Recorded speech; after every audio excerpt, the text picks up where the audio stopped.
Boa noite, Boa Thaís. Tá me noite! ouvindo? Boa noite. Opa, tô ouvindo e vocês? Estão me ouvindo bem? Tô ouvindo sim, alto e bom tom. Maravilha! E aí, como é que é? A palavra já tá comigo já? Como é que é? E Checo, já pode mandar ver. Vamos só rezar Pedir o Espírito Santo, né, irmão? Sobre a Thaís. Eu vou pedir aqui. Então, antes da Thaís começar, que a gente possa estar entregando tudo que ela for falar, tudo que vai ser dito, tudo que os nossos pensamentos, aonde eles vão se conduzir a partir de cada palavra que for dita, que a gente saiba saber administrar e caminhar nossos pensamentos, que a gente seja uma terra boa, que tudo que seja falado aqui não seja apenas sementes jogadas na beira do caminho, mas seja sementes que vão cair em terra boa. Então, que a gente possa estar pedindo ao Espírito Santo para estar preparando a nossa mente, preparando os nossos ouvidos, preparando a nossa vida para que a gente possa receber esse conhecimento e saber cuidar dele para que ele gere frutos. Vinde, Espírito Santo, enchei os nossos corações de vossos fiéis e acendei-lhes o fogo do vosso amor. Enviai o vosso Espírito e tudo será criado e renovareis a face da terra. Oremos. Ó Deus que instruís os corações dos vossos fiéis com a luz do Espírito Santo, fazer que apreciemos retamente todas as coisas, segundo o mesmo Espírito, e gozemos sempre da sua consolação. Por Cristo Senhor nosso. Amém. Então, Thaís, a palavra é toda sua. Então, primeiramente, boa noite, Vicente, boa noite, Hugo. Queria agradecer, então, mais uma vez que fui convidada para falar aqui no programa de vocês. Fico muito feliz, é uma honra sempre poder falar de algum tema pertinente à fé, né? A nossa fé católica.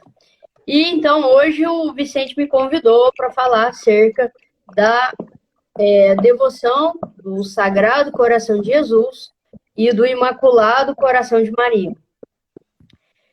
Como o Hugo muito bem falou, então, sexta-feira, né, anteontem foi o dia do Sagrado Coração de Jesus e ontem foi o dia do Imaculado Coração de Maria. Então, um tema realmente muito pertinente para falarmos hoje. Bom, meus queridos, então, primeiramente é o seguinte, a gente não pode falar de Sagrado Coração de Jesus sem mencionar Santa Margarida Maria Alacoque. Quem foi Santa Margarida, né? Então, foi a santa que teve as revelações do Sagrado Coração de Jesus. Então, primeiro a gente precisa descobrir quem é Santa Margarida, né? Quem foi ela? Como foi a vida dela? Ela estava lá, de repente, Jesus apareceu, falou para ela, né? Quero a devoção do Sagrado Coração. Mas quem ela era? Se ela era uma pessoa, né? Freira? O que ela era? Bom, então, primeiro vamos conhecer um pouco sobre a história dela. Santa Margarida, ela foi uma pessoa escolhida por Deus desde o início para ser a portadora, para ser a transmissora da mensagem do Imaculado Coração de Maria. Não foi por um acaso, não foi da noite para o dia, ela foi preparada, ela foi escolhida, foi uma eleição, Deus a escolheu para isso. E desde pequenininha, ela era uma criança diferente. Então, é muito bonito, assim, que Jesus começou a aparecer para ela quando ela tinha 4 aninhos. Então, você pensa, uma criancinha, né, de 4 aninhos, e Jesus já aparecia para ela. Inclusive, quando ela tinha 4 anos, ela, né, lógico que sob inspiração do Espírito Santo e não por ela decidiu consagrar a virgindade dela. Ela decidiu que ela seria virgem, né, por toda a vida dela. Mas uma criança de 4 anos nem sabe o que é isso. De fato, ela não sabia. Foi algo que foi realmente inspiração do Espírito Santo. E ela, então, conta a história, né, que desde pequenininha ela já era muito dada às orações. Quando ela tinha 5 aninhos, né, as crianças lá brincando na rua chamavam, Margarida, vem brincar com a gente, né? E ela se ocultava e preferia ir lá para a igreja rezar no sacrário. Ela preferia ou ficar na casa dela quietinha rezando. Era uma coisa que partia dela, era uma coisa dela. Ela gostava, então, de ficar recolhida, de ficar em oração, isso já desde muito pequena. Quando ela tinha 11 anos, né, ela teve uma doença terrível, que ela sentia muita, muita dor, e ela, mesmo sendo tão pequena, 11 anos, ainda uma criança, ela não reclamava daquela doença, e ela tudo oferecia. E ela diz, né, na autobiografia dela, que aquela doença, aquela dor, só sentia conforto, só sentia alívio quando ela estava aos pés da cruz de Cristo. E quando ela se unia à cruz de Cristo, parece que ela sentia um conforto, né, de todo aquele sofrimento que ela passava. E a vida dela foi uma vida difícil, né? Quando ela tinha 13 anos, o pai dela morreu, e então alguns tios pegaram a guarda, né? Ela era de uma família, digamos assim, bem de vida, classe média alta, podemos dizer. Então os tios dela, né, obviamente interessados no dinheiro, quiseram, não, nós vamos então pegar a guarda dessa criança, nós vamos cuidar dela, porque agora ela ficou viúva, sem pai e tal. Só que ela não era tratada como filha, né? Nem como sobrinha mesmo desses tios, né? Ela era tratada como uma escrava, como uma serviçal ali dentro de casa. E os tios, inclusive, proibiam ela de ir para a igreja. Então, foi um sofrimento muito grande que ela passou já desde pequena, né? Só que esse sofrimento foi preparando a alma dela para algo muito grande, para algo grande que viria, né? Então, todo sofrimento, todos os santos, quando a gente vai estudar a história deles, todos eles passaram por grandes sofrimentos, né? Que aquilo vai purificando a alma e vai preparando para algo maior. E no caso dela, era algo realmente muito grandioso que estava por vir, né? Ela, então, ela decide ser religiosa. E aí um detalhe, né? A vida toda, Jesus meio que acompanhou ela. Então, a vida toda ela teve revelações. Jesus falava com ela semanalmente. Em algumas fases da vida dela, Jesus aparecia para ela diariamente. Jesus aparecia para ela como homem mesmo, como uma pessoa, como se fosse o pai, a mãe dela, assim. Ela via a pessoa de Jesus mesmo e falava com ela, dava instruções para ela. Então ela resolve ser religiosa e lá, então, depois de já se tornar freira, né, ela foi da congregação das Visitandinas, que era ligado a São Francisco de Sales, essa congregação, e já era santo, São Francisco de Sales, e aí, então, ela se torna uma visitandina, e lá, então, começam as grandes revelações, podemos dizer assim, né? Que seriam as três principais revelações que deram origem à devoção ao Sagrado Coração de Jesus. Então, não foram as únicas revelações. Inclusive, o Sagrado Coração de Jesus apareceu para ela durante 17 anos. Né? Então, assim, mas entre todas essas revelações, aconteceram 3 revelações que a gente pode dizer que são as 3 principais grandes revelações. Mas que fica muito bem claro que não foram as únicas, né? E quais foram, então, essas grandes revelações? A primeira, então, foi 27 de dezembro de 1673. E por que a data é importante, né? 27 de dezembro, o que isso tem a ver? 27 de dezembro é o dia do São João Apóstolo. São João Apóstolo foi aquele que deitou no peito de Cristo na última ceia. Então, assim, é muito significativo essa aparição, essa grande aparição, essa revelação do Sagrado Coração de Jesus ter, né, se dado no dia do apóstolo que deitou no coração de Jesus, que deitou no peito de Jesus. Então, isso tem um simbolismo muito grande por trás disso, né? Então, a primeira revelação, ele revelou o quanto ele amava os homens. Então, a primeira grande revelação, ele diz: meu coração está apaixonado de amor pelos homens.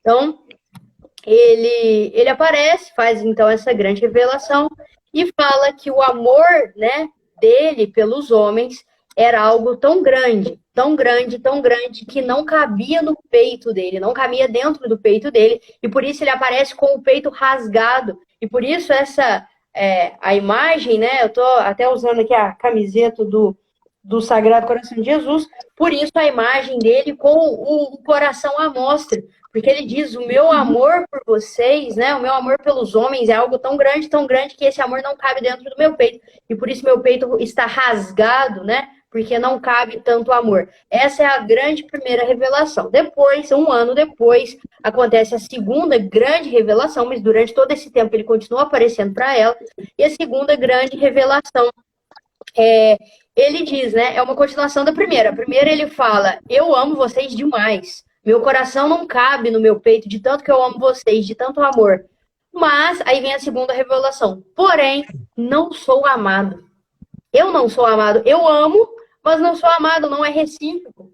Né? É tantos pecados, é tanta ingratidão, é tantas ofensas que o meu coração recebe, e ele fala, aqueles que mais me ofendem são aqueles que são a mim consagrados, que são sacerdotes. E aí ele fala o quanto o coração dele sofre, o quanto o coração dele, né, rasga um grande sofrimento cada vez que ele vê um sacerdote se perder, um sacerdote, né, que se afasta do caminho, né, de Cristo.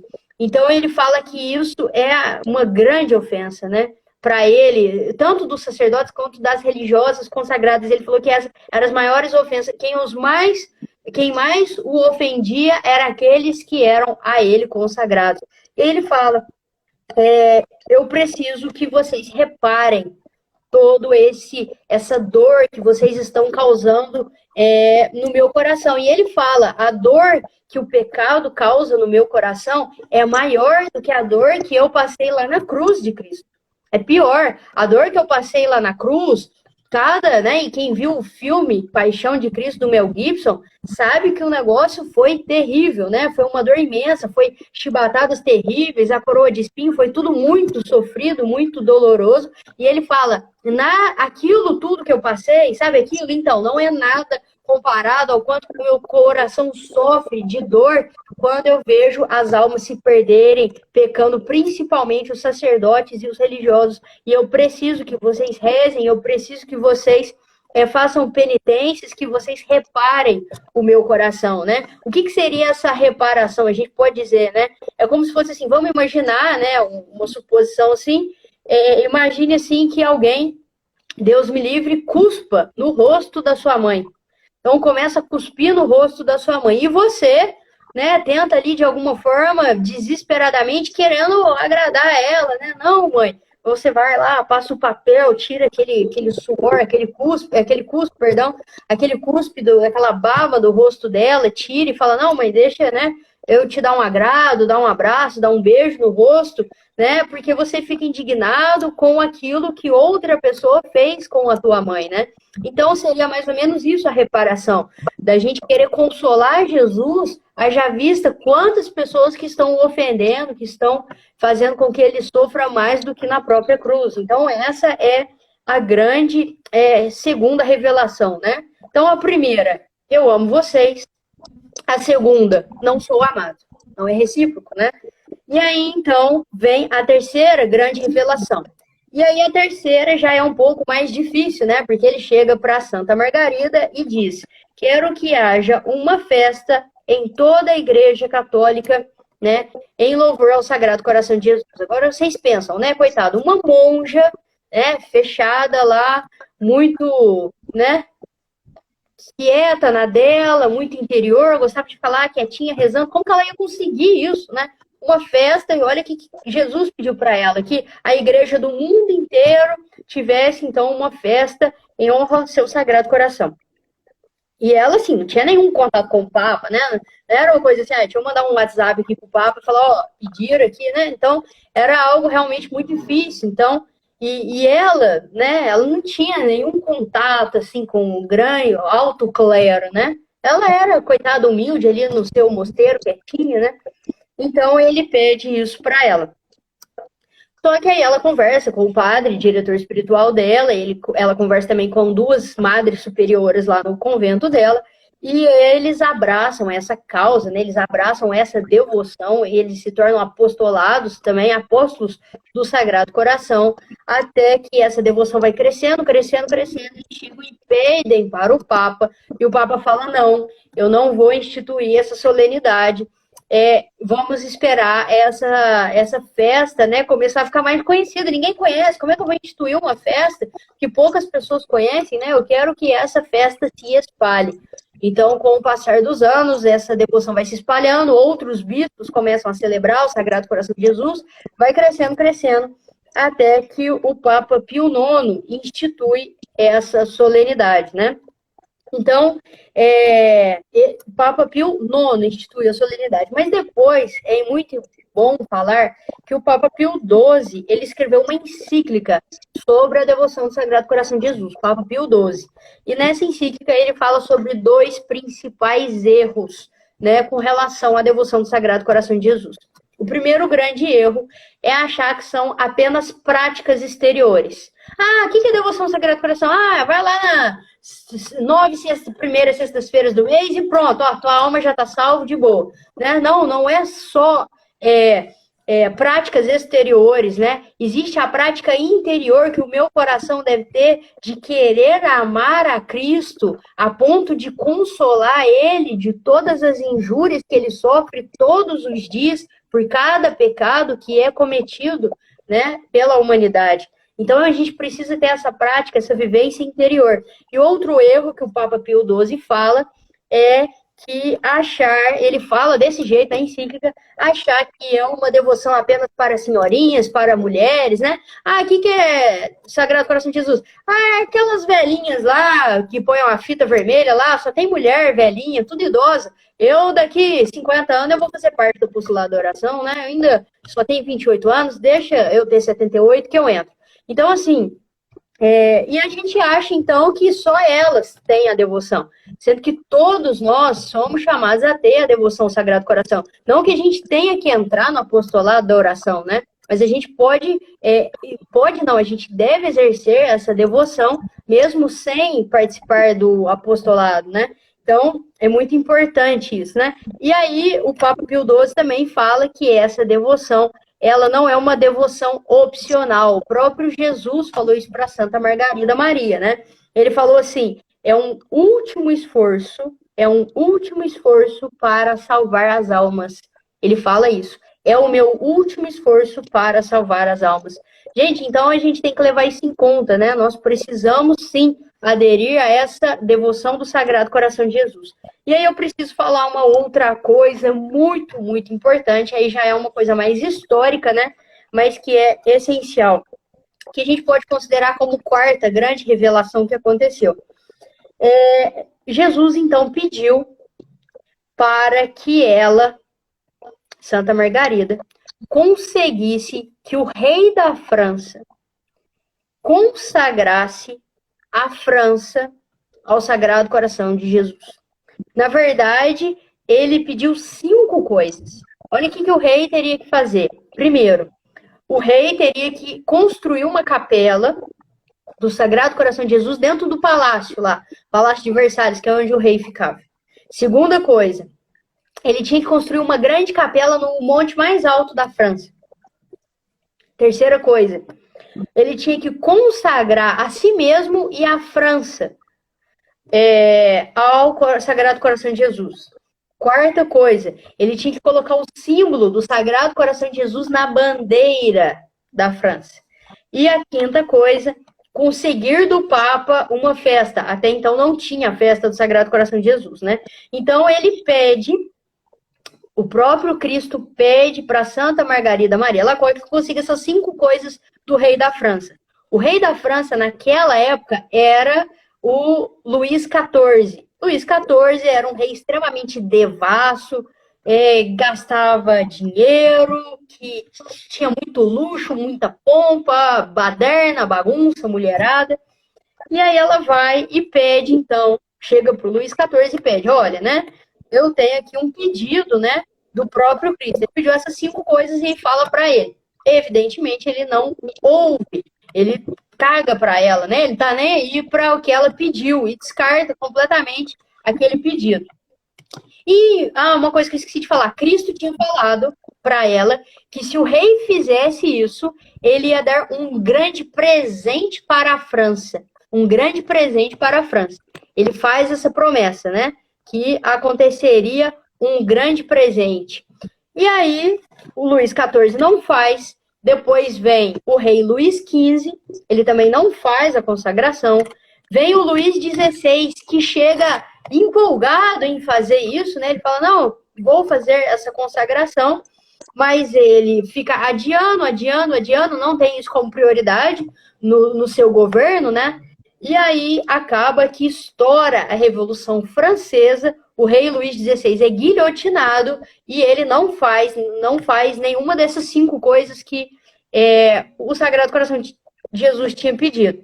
E assim acontece, né? Vai trocando de rei, passa rei, vem a Revolução Francesa, volta a monarquia, assim vai indo, até que 200 anos depois, um rei resolve cumprir essas 5 coisas, né? Ele consagra a França ao Sagrado Coração de Jesus, ele constrói uma grande capela, uma grande igreja no ponto mais alto lá da França, que é a igreja que existe até hoje, né? Então ele faz aquilo que o Sagrado Coração de Jesus havia pedido através de Santa Margarida Maria, né? E lembra que eu falei, né, que Jesus tinha feito uma promessa que se consagrasse a França, né, cumprisse esses requisitos, ele ia dar um grande presente para a França e para o mundo. E ninguém sabia que presente que era esse. Já passou 200 anos, e aí? Né? Ninguém sabe porque rei nenhum tinha consagrado. E aí, quando finalmente a França foi consagrada, veio o presente. E o presente é nada mais, nada menos que, logo após, né, a consagração da França, nasceu ninguém mais, ninguém menos que Santa Teresinha do Menino Jesus. Ela é o cumprimento da promessa do Sagrado Coração de Jesus, né? Então, nasceu Santa Teresinha e ele fala, né? É um presente para a França e para o mundo.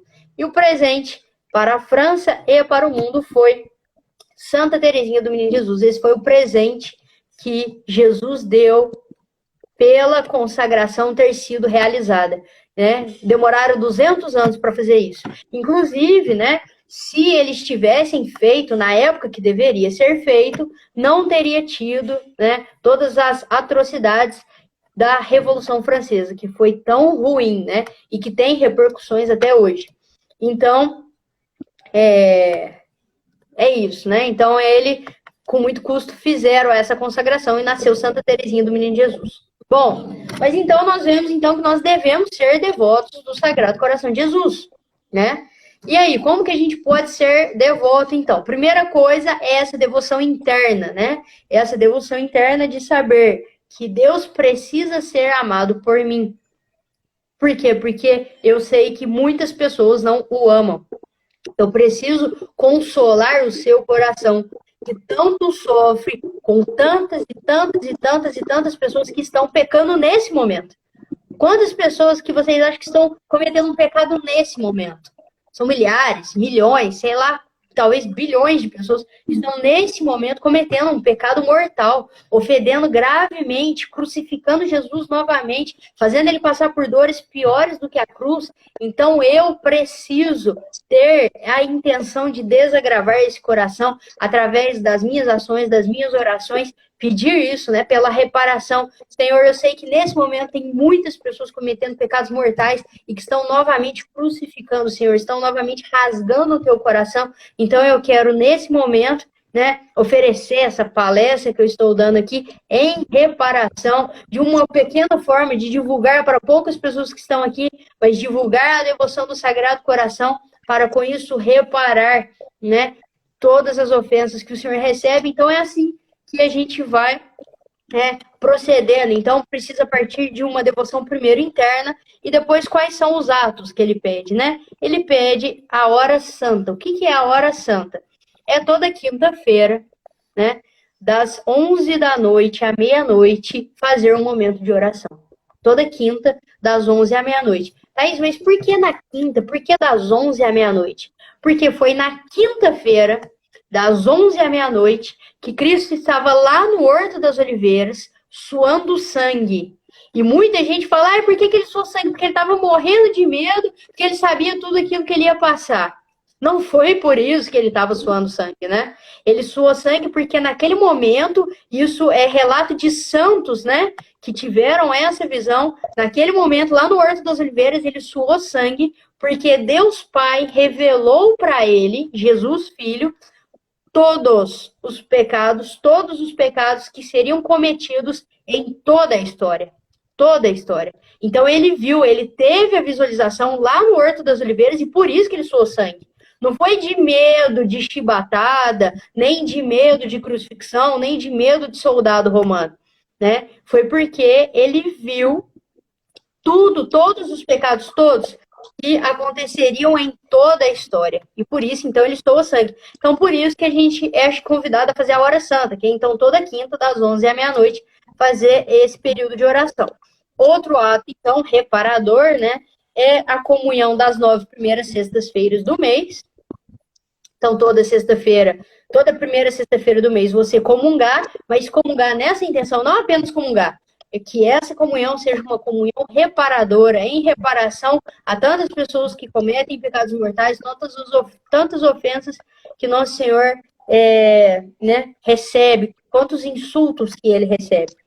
E também a imagem, né? Ter a imagem do Sagrado Coração de Jesus na nossa casa, né? Nas nossas igrejas, ele pede. Então, esses são os atos, né?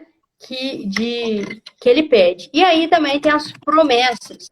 Eu não anotei, não, mas eu vou ler aqui para vocês, ó. São 12 promessas do Sagrado Coração de Jesus. Vou procurar aqui para ler para vocês.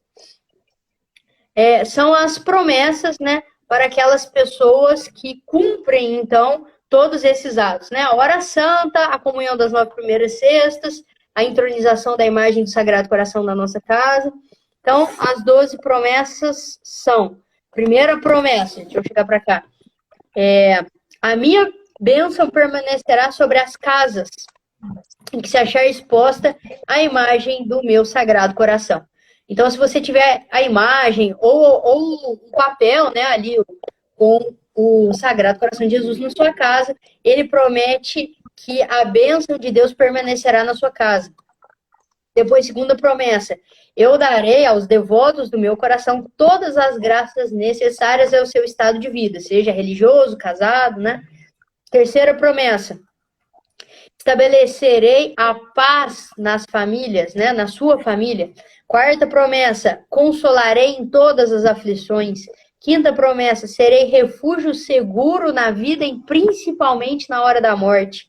Sexta promessa, lançarei bênçãos abundantes sobre o seu trabalho. Sétima promessa, os pecadores encontrarão em meu coração a misericórdia. Oitava promessa, as almas tíbias, né, que são aquelas que duvidam, tornar-se-ão fervorosas. Nona promessa, as almas fervorosas subirão em pouco tempo a uma alta perfeição.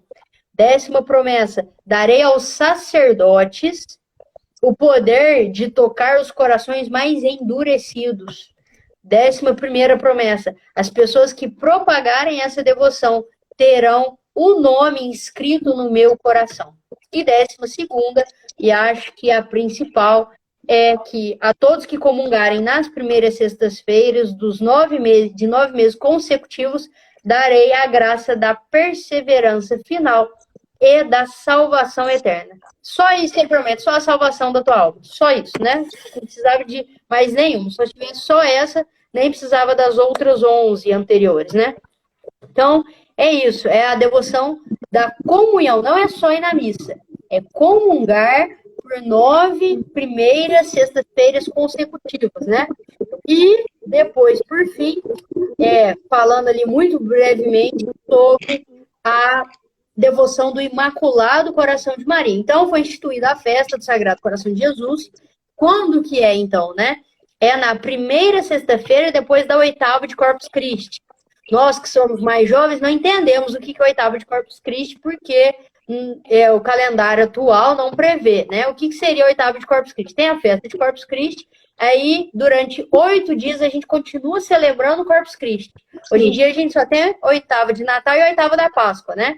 Mas Corpus Christi também tinha oitava no calendário anterior, calendário litúrgico anterior. Então, passou a oitava de Corpus Christi, a primeira sexta-feira depois disso é a sexta-feira do Sagrado Coração de Jesus.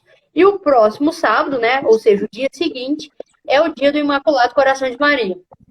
O Imaculado Coração de Maria é o modelo do coração humano que nós devemos ter, né? Porque é difícil a gente mirar no sol, né? Deus é o nosso sol. É difícil. Quando a gente olha para o sol, até ofusca a vista da gente, porque é muito forte, né? A gente não consegue imitar, né? A Cristo, é muito difícil. Então a gente olha para a lua, né? Que a lua é o reflexo do sol. A gente olha para a lua, que é Maria, e a gente vê ali alguém humana, pessoa, de carne, que a gente já consegue falar, opa, essa dá para imitar, né? Humana, é carne que nem eu. Então a gente olha para Maria e a gente sabe ali que tem um modelo, e esse é o modelo de coração que nós devemos ter. Um modelo de um coração que não fez apenas práticas exteriores, mas que amou a Cristo profundamente, obedecendo em Deus em tudo, né? Então, esse é o Imaculado Coração de Maria. Essa revelação do Imaculado Coração de Maria se deu nas aparições aos 3 pastorinhos. Então, Nossa Senhora de Fátima aparece e ela pede, né, que haja essa reparação. Então, ela pede que nós rezemos. E aí é quando surge também a devoção dos 5 primeiros sábados, né? Também em honra ao Imaculado Coração de Maria. É o que ela pede para os 3 pastorinhos. Aí agora já bem mais recente, né? 1917, faz 104 anos aí. Em vista dos 2000 anos que tem igreja, é algo extremamente recente. Então, essa é ali brevemente a história, né, do Imaculado Coração de Maria, que é também uma outra forma da gente reparar, né, tantas as ofensas que seu filho, Jesus, vem sofrendo, né? Então, isso é uma forma, né? E, evidentemente, acho que além disso tudo, né, além de praticar tudo isso, é evidentemente nós não ofendermos, né? Como que a gente não ofende? Não cometendo nenhum pecado mortal. Quais são os pecados mortais? Os pecados contra os 10 mandamentos. Então, nós, que somos católicos já há tanto tempo, o mínimo que nós podemos fazer, né? Não adianta a gente querer ir na missa toda primeira sexta do mês, comungar todo primeiro sábado do mês, e não fazer o mínimo, né? Que um católico que já tenha pelo menos ali 1 ano de caminhada dentro da igreja, que é, então, conseguir evitar todo o pecado mortal. Então, esse é o maior ato de devoção ao Sagrado Coração de Jesus que nós podemos realizar, né? Se a gente não conseguir ir na missa 9 sextas-feiras, mas a gente, tudo bem, não tô reparando, mas pelo menos não tô rasgando o coração dele, né? Não sou eu ali que tô ajudando a enfiar a lança, né, no coração dele com os meus pecados. Então, nós devemos ter muito isso em mente, né? Cada pecado que a gente comete, cada pecado, é como se a gente estivesse lá enfiando mais um espinho na coroa de espinho dele, né? Como se a gente estivesse lá e dando mais uma chibatada. Ó, faltou essa aqui, Jesus, ó, essa chibatada aqui na sua paixão. Então, nós que já estamos aí numa caminhada, devemos ter essa noção, né? Do quanto o nosso pecado, principalmente o mortal, né? Ofende profundamente a Deus, né? Então é isso, meus queridos, né? Sobre essas 2 grandes devoções, né? Sagrado Coração de Jesus e Imaculado Coração de Maria.